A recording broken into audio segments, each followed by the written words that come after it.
Hey everyone, and welcome to RUBIN'S Mind Lab, where we break down the latest research into what it really means. Ever wonder if there is more to meditation than just sitting still and clearing your mind? What if it could actually change your body on a really deep level? Today we're diving into some fascinating research that looks at how meditation affects us not just in our heads, but all the way down to our cells and our body's natural rhythms.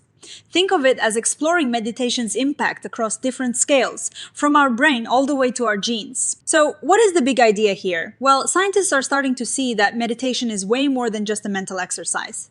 It is like a whole body phenomenon with measurable changes happening physically and even on a molecular level. This paper argues for a multi-scale model, which basically means they believe meditation helps coordinate everything from our brain activity to our body's natural cycles.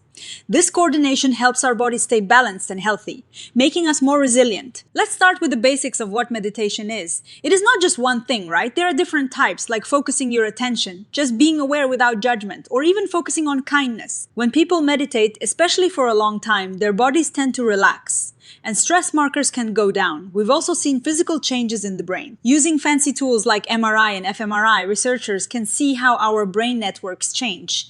They've noticed big shifts in areas related to thinking, paying attention, and even our default mode network, which is active when we're not focused on anything in particular. So, we know meditation can change our brains, but what about the rest of our bodies? This review points out that while brain studies are common, there is growing evidence of physiological changes too, like in our metabolism, hormones, and immune system. This is where it gets really interesting. The paper suggests that to truly understand meditation, we need to look at it as a system, connecting all these different parts of us. Let's zoom in on the brain a bit more. Meditation can actually change the structure of certain brain regions. These are areas involved in awareness, paying attention to our bodies, and managing our emotions. Mindfulness, a popular type of meditation, seems to help us focus on the present moment, which can lead to better emotional control and less anxiety. Research has even identified about 8 brain areas that consistently show changes in meditators. It is not just the size of these areas, but also how different parts of the brain talk to each other. Functionally, meditation seems to boost our ability to self-regulate. It improves our attention, how we handle emotions, and our self-awareness. The paper also talks about how our brain and body communicate, especially regarding emotions. It is like our brain, especially the hypothalamus, is a central hub that sends signals to our body to create those feelings we experience. This brain-body connection is key. It suggests that changes in our brain through meditation can have ripple effects on our whole system, including our hormones and metabolism. Now let's talk about metabolism and hormones. When we're stressed, our body releases cortisol, often called the stress hormone.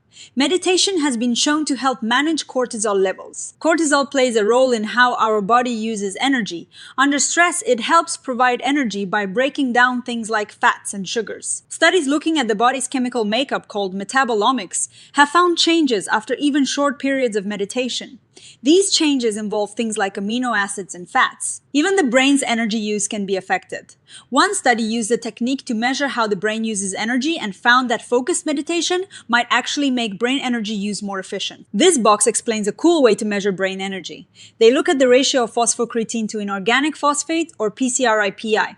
A higher ratio means the brain has more energy reserves and can generate energy quickly when needed, like during focused thinking. Interestingly, meditation might shift how brain cells get their energy, making them more flexible and efficient. The paper also notes that while some studies show lower cortisol after meditation, others show increased metabolic activity, suggesting a complex relationship. Figure 1 tries to illustrate this with a U-shaped model for metabolism and cortisol. Meditation can also affect other hormones and regulate our autonomic nervous system, which controls things like heart rate and breathing. This is where things get really tiny and fascinating: epigenetics. Think of epigenetics as the instructions that tell our genes when to turn on or off, without changing the actual DNA.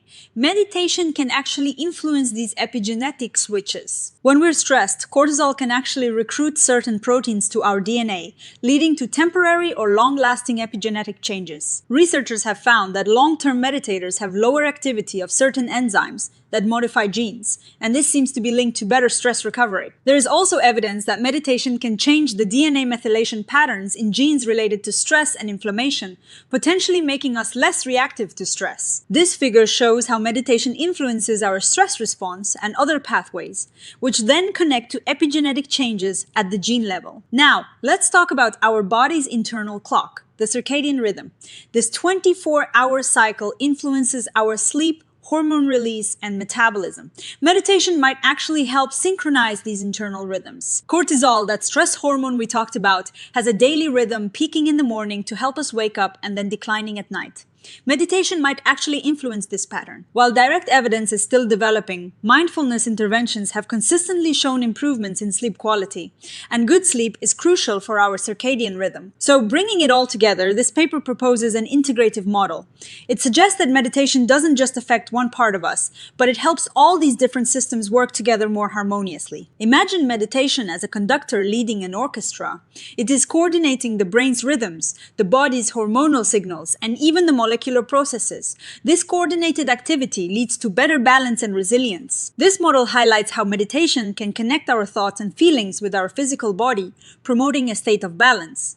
It also raises the question of whether meditation specifically helps align our body clock. To really understand all these effects, the researchers suggest using a multi-omics approach. This means looking at different layers of biological information, like our genes, proteins, and metabolites all at once. This framework is like a map showing how meditation impacts us from our brain all the way down to our molecules over different time periods. They also suggest using wearable technology to track our physiology continuously.